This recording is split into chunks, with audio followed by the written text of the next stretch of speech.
High, আমি দীপা। আজকে দুটো পার্সেল রিসিভ করেছি। তার মধ্যে একটাতে ছিল স্নিকার্স, আরেকটাতে রয়েছে ক্রক্স।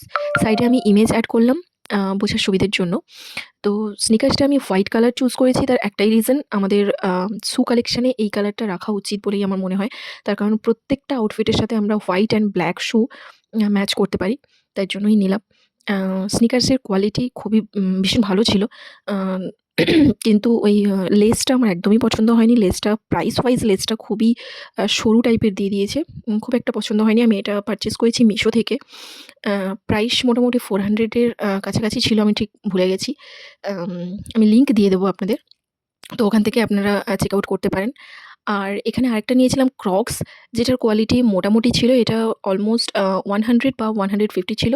তো প্রাইস ওয়াইজ কোয়ালিটি ভালোই ছিল আমার মনে হয়। মোটামুটি একটু শক্ত টাইপের ছিল। খুব একটা কমফোর্টেবল হবে না আই থিংক। তো এটা প্রায় ভাইরাল একটা ক্রক্স, যেটা আমি সবার লাস্টে নিয়েছি। যাই হোক, ভালো লাগলে আপনারা পারচেজ করতে পারেন। ঠান্ডা লেগে গলার অবস্থা একদমই খারাপ, তাই ঠিক মতো ভয়েস ওভার দিতে পারছি না। এনিওয়ে, ফেসবুকের পিন কমেন্টে আর ইউটিউবের ডেসক্রিপশন বক্সে লিংক দেওয়া থাকলো। আবার আসবো নেক্সট কোনো ভিডিও নিয়ে। সবাই ভালো থাকবেন। বাই।